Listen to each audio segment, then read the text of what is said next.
intrigue and revelations as the McCartneys' courtroom today. So let's leave those two in the High Court and let me introduce you to the panel of law-abiding loose ladies. First up, there's always a drama in the courtroom when this one's in the dock. It's Linda Bellingham.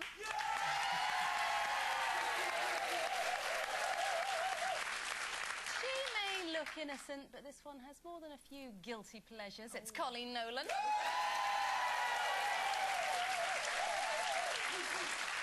This one's going down at last. It's Carol McGiffin.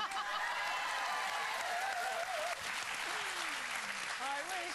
And ensuring both sides of the case are put forward today, it's me, minus me wig, Judge Jackie Brambles. Coming up, as Gary Newlove's widow calls for a return of the death penalty following the sentencing of her husband's killers, we're asking, should it be an eye for an eye? And on the loose guest list today, she's the former child star who's still wild at heart. Joining us to look back on her father's illustrious career, it's Hayley Mills. And shiver me timbers with the policeman from Pirates of the Penzance, so we better smarten up. That's Joe Brand.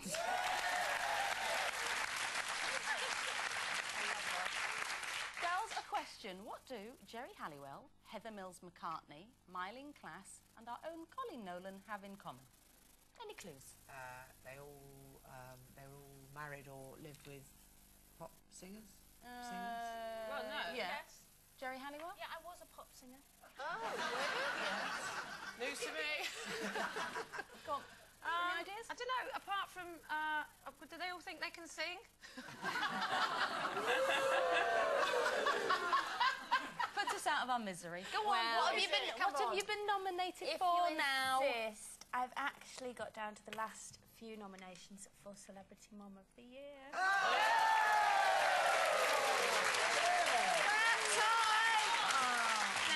Is this one of those ones where it's just nice to be nominated, or do you really want to win?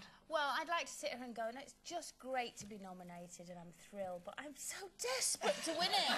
Why? I don't know, it's one of those awards for me. Whenever I've seen who's won it every year and all that, and I always think, God, I'd love to win something like that. I suppose it's because it's to do with your kids and something that, you know, I love doing and I love being a mom and all of that. And it kind of came home to me, like I said, last weekend when Kira was vomiting in a bucket while I was picking fleas out of her hair. And I thought, you know, that's what motherhood is. Do that. You're a celebrity. Well, can we envisage the other nominees doing such fine work as that? I mean, Myleene Klass, I think she's lovely, but she's only got a little baby. She hasn't really been through the rigours that she's been through. No, she's only had baby sick on her, not grown-up big sick. No fleas or anything. Do they have non-celebrity Mum of the Year? They do have nominations for Mums of the Year, yeah. Good. Yeah. All right, Carol, let's just concentrate on me.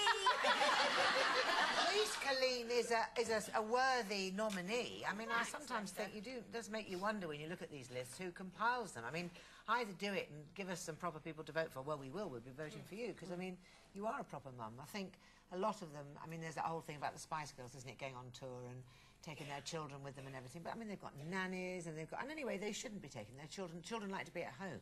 They don't like being on jets and planes. Yeah, but they did, you know, to be fair, they did cut the tour short a little bit so they could get home for their kids. No, it's not. Don't believe everything you read in the press. I think Victoria Beckham's actually quite a good mum. Yeah, all right, She doesn't parade her kids around all the time, does she? As good as me. No, I'm not saying... How do we vote?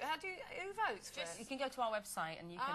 there's ways to sort of to vote on that. Don't sure encourage her. Don't encourage her. All right, yeah, we will. Another celebrity non-mum's been speaking out. Delia Smith has disclosed that she decided against having children because she didn't feel able to juggle motherhood and a successful career, so she chose the career. She said, I don't think I would have been a very good mother. I don't think it's possible to do both. Think that's true? Well, I think she's got a point, actually, and not because, you know, I'm against mums working per se, because obviously a lot of mums do need to work. But work's a different thing, because what Delia's saying is that she couldn't have pursued her career to the lengths she did if she'd had children, because she would have had to have devoted a lot of time to the children and not to her career, which I think is fair enough. You know, I know a couple of people, I know quite a lot of people, actually, who have children and then still actively pursue a career, like nothing changes in their life. And I just think...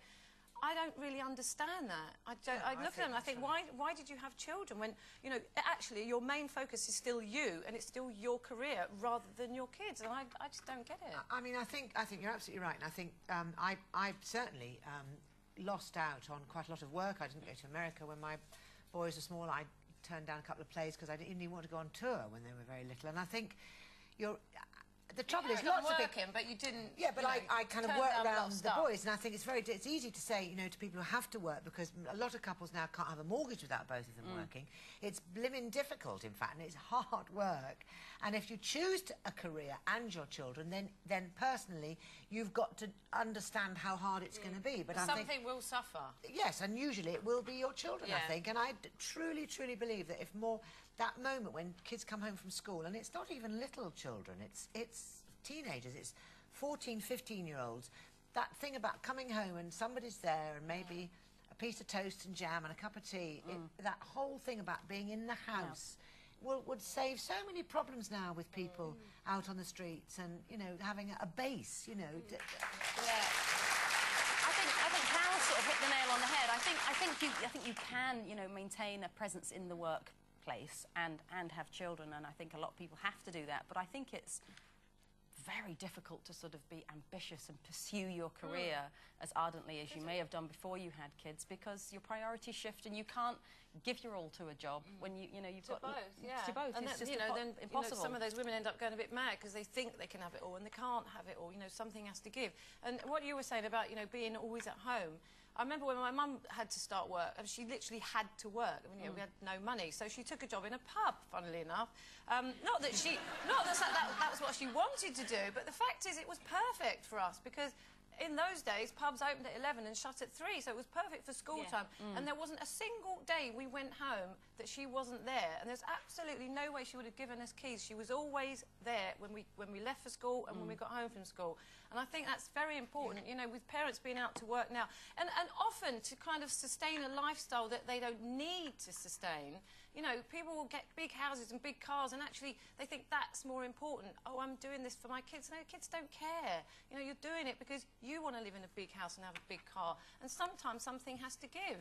And I know I haven't got kids and everything, and I do get slagged off for it, but... Well, no, you haven't got kids, quite obviously. And no, because the first thing my kids asked me with my new house was, is there a pool? And I went, no. Whoa, you're a celebrity mum. No, we can have a little rubber ring like everyone else. Yeah. Right, we'll take a break from all this mumsy talk, but still to come, which loose woman can't hear the churn of a cement mixer without breaking out in a cold sweat. Back soon.